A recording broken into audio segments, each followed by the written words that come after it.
How's everyone doing today? I have a horror Blu-ray collection update with 5 pickups, and all of these are from Dread Central and Epic Pictures. And let me know if you've seen any of them and which one of these is your favorite as well. Leave me those comments down below. And first up is The Golem, which I thought this was a very underrated movie. I've never heard anybody talk about it. And I thought the concept was cool. I've seen this concept done before, but I thought it was done really well here, and great cinematography. And the Golem here isn't like a giant creature, very imposing. It's like a little kid, and that kind of plays into the backstory here too. This is set during an older time period. A woman who reads these books of scripture and learns how to essentially summon the golem, and she's really not supposed to be looking at these books either. Very patriarchal, misogynistic kind of community, looking down upon women. They're supposed to be doing cooking and cleaning, and they're not even allowed to go into the church. So there's like a deadly plague going on outside of this community, and some of the people come in and blame them for it. And she summons this golem, and they talk about the backstory of them losing a child, this couple. And there's some dramatic elements that are played up here in the community, and she's not able to have a kid again, and you find out more about that. And basically the community is basically saying that he can go and find a new woman because of that. It's a Jewish community, and it's older times, and just the mentality, it's just it's crazy. But I thought the look to the kid, the golem, at first he was like covered in mud, and I thought that was kind of a cool look, and then they washed him off. I was like, how's this gonna work? But he's very brooding, and he does look ominous, and it kind of fits into the evil killer kid genre as well, and he wreaks havoc towards the end of this movie. But I thought the cinematography was great, and I thought there was some good tension, and I thought the lead actress was really good too. And you could see there he is in the beginning, the kid. But I really enjoyed the heck out of this one. I thought it was a good release too from Dread Central and Epic Pictures. And you have a reversible cover right there. I think I prefer that cover, although that was a cool shot right there. And there's those other people coming in and basically kind of like take that community hostage for a little bit too. And there's some good kill scenes in here, and I thought the gore effects were good too. It's low budget but very well done. It's gritty and dirty. They're living in kind of dirt and mud in this community. But overall, I thought this was a very impressive and really good, underrated low budget film, and I like the golem aspect a lot. They show in the very beginning a different golem, and kind of ties into the one lead like rabbi guy, and how he's dealt with this before. This one has some special features right there. I definitely want to see more from the directors right here, Doron and Yoav Paz. Next up is Black Site. I found this one to be hugely disappointing. It's low budget, and it shows. Not all low budget indie films have to be bad or bad acting, but this has bad acting, and it was a bad film overall. The concept is kind of basic. I wish they would have explored certain things more, and certain scenes look cool, but it leaves you wanting more. They don't really fully delve into it. Basically, there's these things called the Elder Gods, and the government is basically has this big facility called Black Site, and they basically bring them there until they can kind of send them off to another dimension.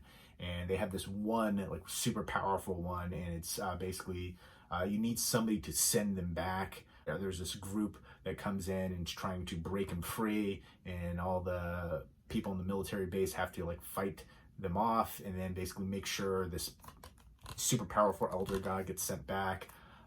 There's some formulaic aspects, and just the acting wasn't good, and then it was very basic script-wise, and they could have done more with it. It just felt like a missed opportunity with the concept, and I was just a bit disappointed by this one. No interior artwork on this one, no reversible artwork or anything like that. I don't think it really deserved it. The writing wasn't that good. There's some special features right there. If you are a fan, you'll appreciate that. It's more sci-fi thriller than sci-fi horror, but there are some horror elements there. But I don't know. There's certain things that they touched on that I thought were interesting, but they didn't delve fully into it. I would have liked more from it, and again, the acting brought it down for me.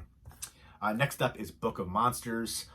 This one was decently fun, but again, the effects, the budget, you can tell they didn't have enough for it. Some of the creatures look goofy, and some, the tentacles and different, parts like that, the armature, it just didn't really work. I liked certain elements here. Basically, you don't see enough of, different unique things. Like for the lead actress right here, she is a lesbian, and there's a romance there. And I feel like I was like, oh, you don't see that very often in horror films.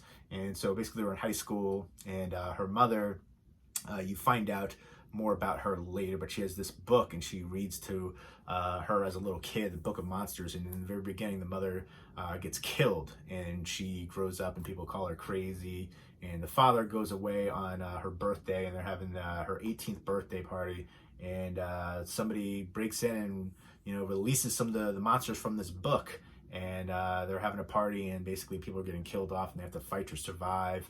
And basically, it's like these group of girls, and then one guy too. There's one love interest for one of her friends, likes one of the guys, and there's these little gnomes too.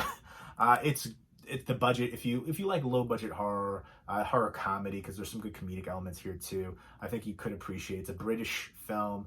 I thought the acting could have been a little bit better. The budget for the effects weren't very good. That's something that kind of stood out to me. But if you can look past that stuff, I think it does have some enjoyment here. I'd say it's above average, but barely. And you have to, look past those certain things that I mentioned, and some good special features here too. I think that's one thing that Dread Central does, Epic Pictures does as well, with good special features for these releases. And next up is Lasso. I enjoyed the heck out of this one.